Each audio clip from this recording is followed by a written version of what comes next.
Beri nama pedang ini Naga Puspa. Selamatkan dia. Jangan sampai jatuh ke tangan pendekar berwatak jahat.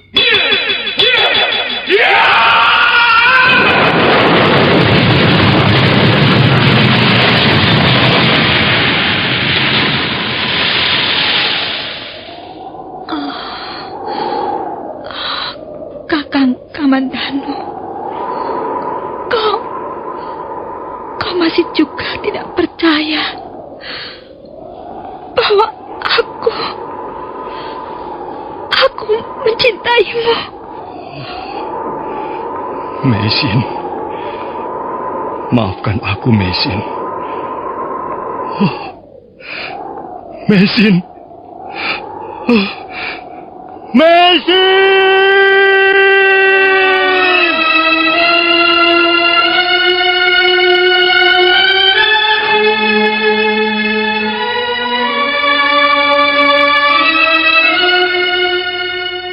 Tutur Tinula.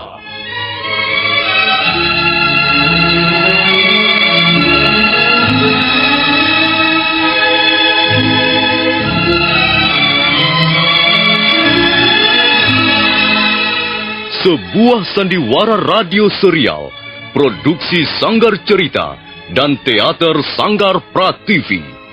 Sebuah kisah dengan latar belakang sejarah runtuhnya Singasari dan berdirinya Kerajaan Majapahit.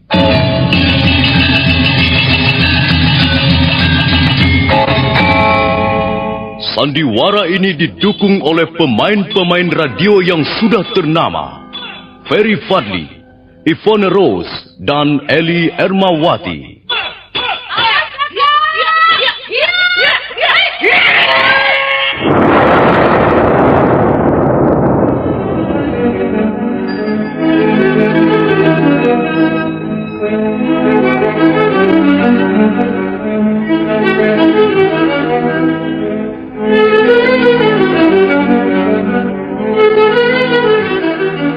Cerita ini ditulis dan disusun oleh S. Tijab. Teknik dan montase dikerjakan oleh Rudi Tinangon dan Joko SP. Sutradara Y. Rudi Wartono. Kali ini mengetengahkan episode ketiga dengan judul Daun-Daun Bersemi Lagi.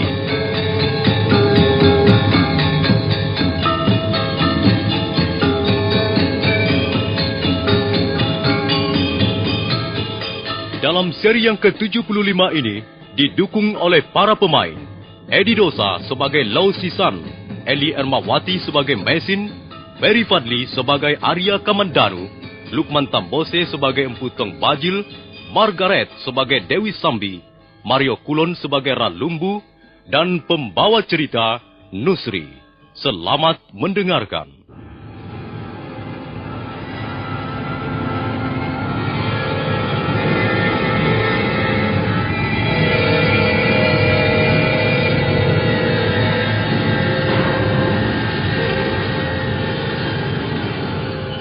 Waktu itu sinar matahari telah mulai semakin lemah. Sebentar lagi lampu malam yang terang benderang itu akan segera bersembunyi di balik malam. Empu Tong Bajil mendengus keras. Matanya menatap Ralumbu yang menghunus dua bilah pedang pendeknya. Pendekar lereng tenggar itu segera memutar tongkat pencabut roh yang tergenggam di tangan kanannya. Monyet Lamongan jelek. Berani sekali kau bersikap seperti itu di hadapanku. Sambi? Iya, Kakang. Jangan menunggu terlalu lama. Nanti keburu gelap. Ayo, siap aji tapak wisamu. Biar orang Lamongan ini menjadi bagianku, Kakang. Kakang Bajil mengurusi kedua orang asing itu. Hei! Hei!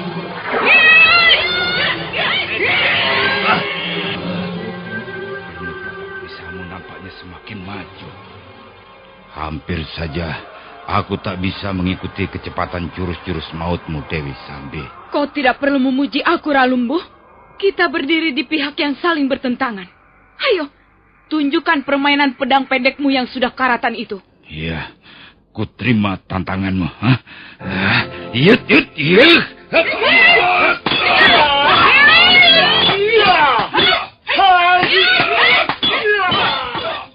Dewi Sambi memburu Ralumbu dengan jurus-jurus tapak wisanya yang ganas dan mematikan. Sementara Lumbu berusaha menahan dengan dua bilah pedang pendeknya. Di senja hari yang mulai turun perlahan itu, terjadilah pertarungan sengit. Pendekar Lo merasa kewalahan, membendung ayunan tongkat pencabut roh milik Empu Tong Bajil. Sementara Mesin mencoba menyerang sambil berusaha melindungi suaminya. Suatu ketika Ralumbu kecele, karena Dewi Sambi cepat berkelit menghindari gempuran yang bertubi-tubi. Empu Tong Bajil melihat kesempatan baik itu, maka dia memutar langkahnya dan berbalik menyerang Ralumbu. Ralumbu tergagap sebentar untuk kemudian. Mampus kau!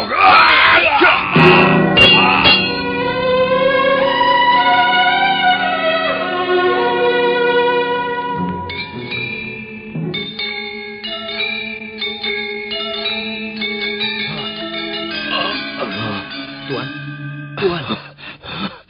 Pertarungan terhenti sejenak. Empu Tong Bajil berdiri dengan congkaknya sambil terus menggenggam tongkat pencabut roh. Demikian pula Dewi Sambi.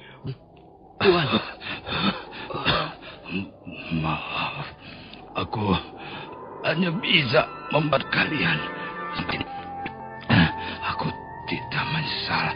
Aku merasa tenang dan bahagia karena di saat-saat akhir hayatku, aku masih bisa berbuat sesuatu yang bagus.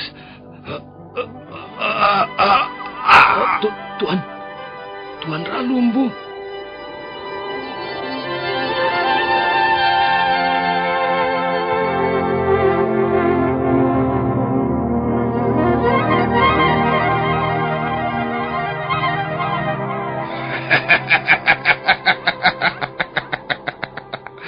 Lihatlah nasib orang yang sok jago. Dia merasa dirinya kuat. Pendekar dari Gunung Lamongan ini merasa hebat dengan permainan pedang pendeknya yang sudah butut itu. Dan karena itu, dia terkapar dengan tulang kepala remuk.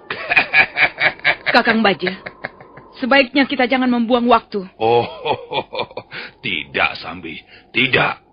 Tapi aku masih akan bermurah hati. Kalau saja pendekar asing itu mau bersikap lunak dan bersahabat. Hei, pendekar asing. Kau mempunyai senjata yang hebat. Selama ini belum pernah kulihat senjata yang seperti kau gunakan itu. Dan untung kau mempunyai senjata yang ampuh, yang akan bisa menyelamatkanmu di negeri kami ini. Kau harus berterima kasih pada senjatamu itu, pendekar asing. Empu Tong Bajil. Baru saja kau bunuh Ralumbu. Sekarang kau mempunyai siasat apa lagi? Kalau kau tidak menurut, kalau kau tidak mau tunduk, nasibmu bersama istrimu itu akan sama persis dengan Ralumbu. Aku akan tetap pada pendirianku. Kami tidak bersalah apa-apa. Kalian tidak berhak menangkap kami. Tidak. Sebenarnya aku tidak perlu menangkap kalian. Tunggu, Sambi. Jangan kau potong bicaraku. Aku tidak setuju kalau Kakang melepaskan mereka. Mengapa kau tidak setuju? Mereka tetap harus ditangkap dan diserahkan pada pemerintah Kediri. Tidak perlu begitu. Itu perintah dari Tuan Kebo Mundarang. Aku tidak peduli dengan Kebo Mundarang. Aku tidak peduli, tidak ambil pusing dengan pemerintah Kediri. Biar bumi ini cemplung dan langit itu runtuh. Aku harus menjalankan rencanaku. Aku harus mendapatkan apa yang kuinginkan, Sambi. Sambi, jangan kau meracau di depanku. Kau adalah adik seperguruanku. Tapi kau sudah tahu watakku, bukan? Iya, saya tahu. Nah, lebih baik kau diam. Dengan begitu Dewi Sambi akan nampak cantik di mata Tong Bajil. Nah, pendekar asing, apakah nasibmu akan celaka atau mujur, itu tergantung dirimu sendiri. Kaulah yang memutuskan sendiri. Kau pasti mempunyai maksud-maksud tertentu. Ya, benar. Aku akan membebaskanmu. Dan selanjutnya, kau bisa hidup tenang dengan istrimu di negeri ini. Kau bebas, kau merdeka, dan boleh melakukan apa saja. Kau tak akan menjadi pelarian lagi. Nasibmu sebagai buron pemerintah cukuplah sampai di sini. Kau bisa membangun sebuah keluarga yang bahagia dan bebas memilih tempat tinggal di mana kau suka. Persoalanmu yang berat ini akan segera dilupakan orang. Dan kau akan diterima oleh warga desa di mana kau tinggal dengan penuh keramahan. Kalian tidak lagi menjadi orang asing di negeri yang cantik jelita ini. Nampaknya tawaranmu sangat menyenangkan. Tapi aku tidak tahu, ada apa di balik yang menyenangkan itu? Pendekar asing, kemudahan dan kesenangan tidak bisa diperoleh dengan percuma. Tentu saja kau harus membayarnya. Dan aku tidak meminta bayaran yang terlalu tinggi. Aku hanya menginginkan pedang yang kau bawa-bawa itu.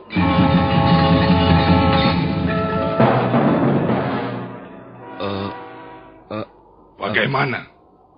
Bukankah tidak mahal bayaran yang ku minta? Tanpa senjata itu, justru kau akan bisa hidup dengan tentram dan damai di negeri kami. Kasihan istrimu yang cantik dan setia itu. Dia harus ikut menderita karena suaminya menjadi pelarian dan buron pemerintah. Apakah kata-katanya bisa dipercaya? Orang ini licik sekali. Tapi mungkin kali ini benar dia. Rupanya kalian mau berunding dulu. Boleh, silakan. Lau, mengapa tidak kau terima saja tawarannya itu? Aku belum gila, Mesin. Ingat amanat yang diberikan Tuan Ranubaya. Tapi kita tidak mempunyai pilihan lain. Kita sudah terjepit. Kau terluka dan kita tidak mungkin melarikan diri lagi. Aku akan tetap mempertahankan pedang naga puspa ini. Lau. Orang ini jahat sekali, Mesin. Kalau sampai aku menyerahkan pedang puspa ini kepadanya, aku akan membuat kesalahan yang sangat besar. Tapi Lau, bagaimana dengan nasib kita kalau kita tetap melawan? Apapun kejadiannya, kita harus memberikan perlawanan. Kita harus mempertahankan senjata ini demi kebenaran dan keadilan. Nah, bagaimana? Apakah sudah bisa memberikan keputusan? Iya, kami tidak bisa menunggu terlalu lama. Baiklah. Baiklah, Empu Tong Bajil. Aku tak punya pilihan lain.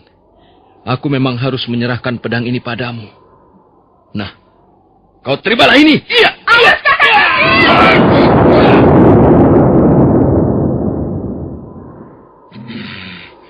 Tikus busuk, kurang ajar. Sambi, ayo kita bunuh mereka. Tak perlu kita ampuni lagi. Tak perlu kita bersikap lunak lagi. Pendekar itu berbahaya sekali. Dia harus mampus. Ya!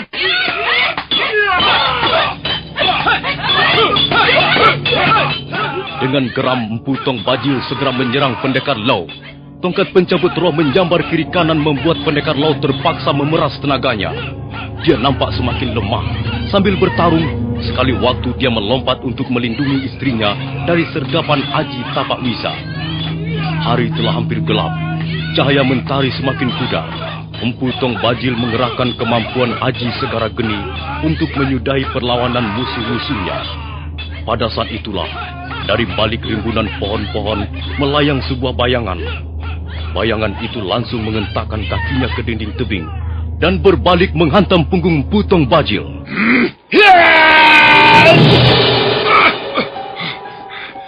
Setan belang, siapa lagi ini? Ada saja orang yang senang ikut campur. Nampaknya dia orang sinting, Kakang. Lihat saja pakaiannya seperti gembel. Hei, gembel busuk, minggir kau. Lihat, Kakang. Dia malah berkaca pinggang. Pegang tongkatku, Sambi. Akan ku buat hancur lumat orang sinting itu.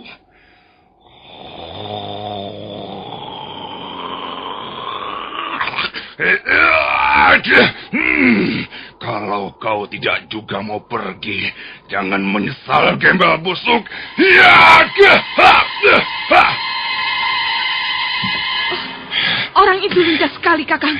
Dia melompat seperti ekor bajing. Ayo, gempur mereka. Nanti keburu gelap. Ya!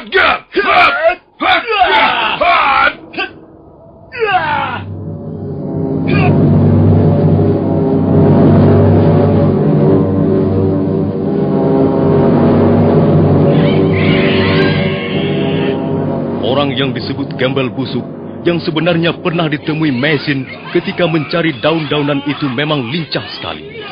Dia jarang menyerang, tapi gerakannya seringkali mematikan pukulan lawan.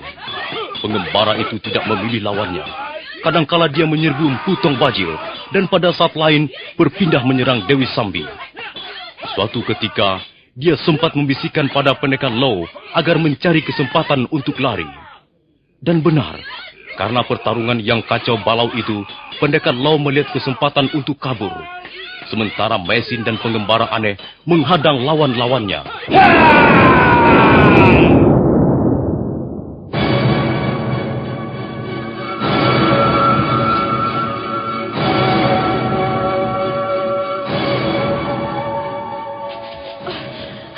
Mereka semuanya kabur, Kakang.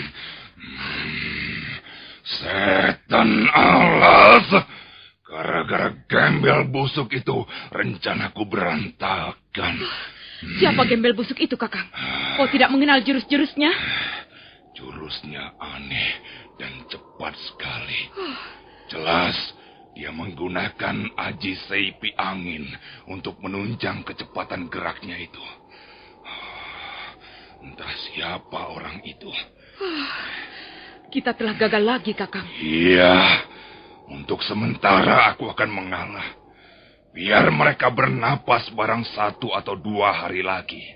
Setelah itu, kita kejar lagi mereka.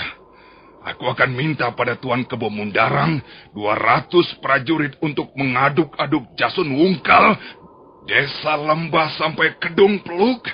Masa iya mereka tidak bisa kita temukan?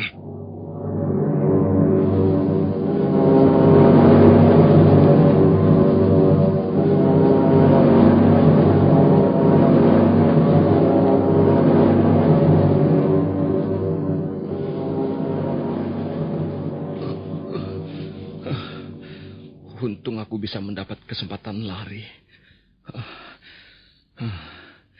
Siapa orang yang disebut Gembel Busuk itu? Kemampuan ilmunya cukup tinggi. Gerakannya sangat cepat hingga membuat kacau balau jalannya pertarungan. Siapapun orang itu, aku harus berterima kasih. Hingga sampai saat ini, pedang naga puspa masih bisa kupertahankan. Aduh, lukaku sangat sakit, nyeri sekali. Seluruh tubuhku seperti ditusuk-tusuk pisau. Dan dadaku seperti terbakar. Tapi aku harus terus berjalan. Aku tidak boleh berhenti di sini. Orang-orang itu pasti masih penasaran.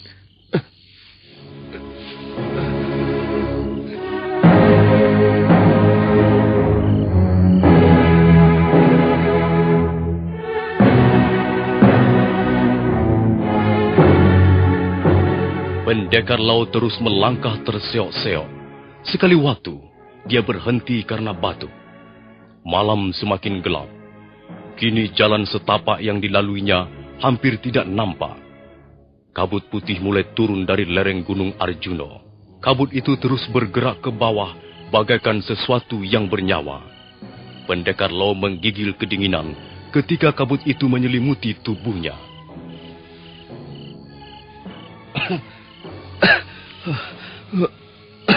Aduh, dingin sekali udara di daerah ini. Kemana aku harus berjalan lagi? Tak kulihat apa-apa kecuali kabut putih yang tebal bersusun-susun. Apa yang harus kulakukan? Aduh, perutku mengejang. dan kepalaku menjadi sangat berat. Baiklah, aku akan berhenti sebentar. Aku harus menunggu kabut ini pergi. Baru bisa melanjutkan perjalanan.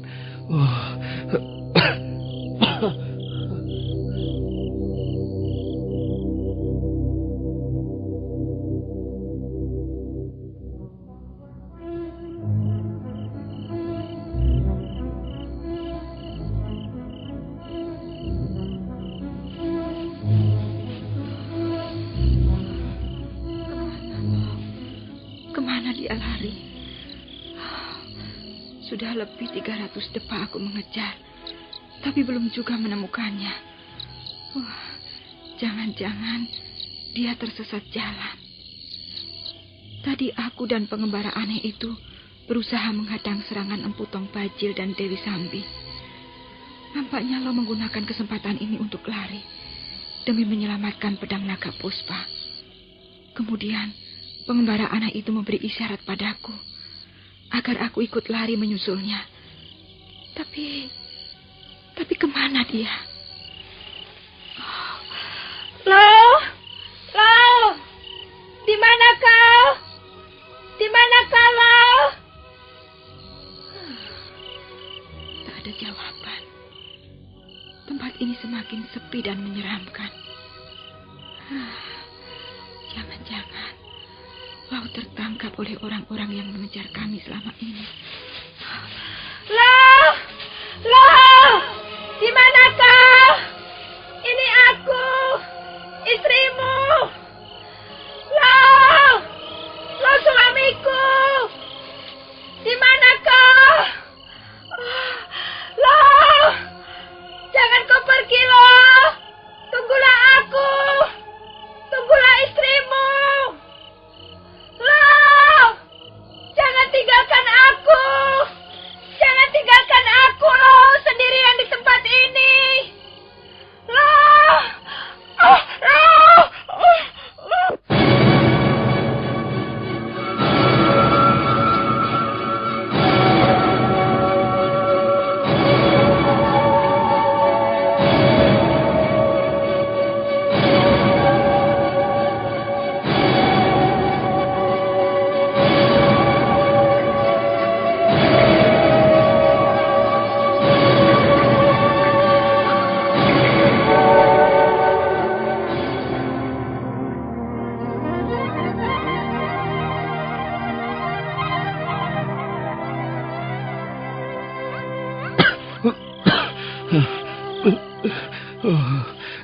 Kabut ini tidak mau pergi juga.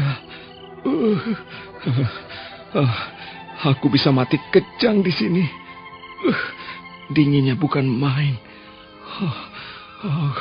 Kalau begini, lebih baik aku berjalan lagi. Mungkin di sekitar tempat ini ada sebuah goa yang bisa untuk menghangatkan tubuh. Pendekar Lo lalu mencoba untuk bangkit. Dia nampak sudah sangat payah ketika tubuhnya mulai merayap menembus gumpalan kabut dingin. Mendadak,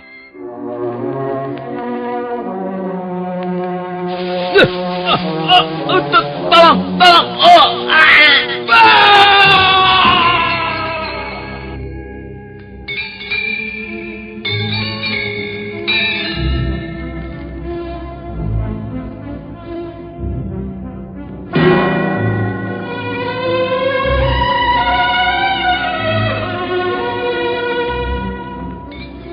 Kaki pendekar laut terperosok daun-daunan yang bertumpuk di tepian sebuah tebing.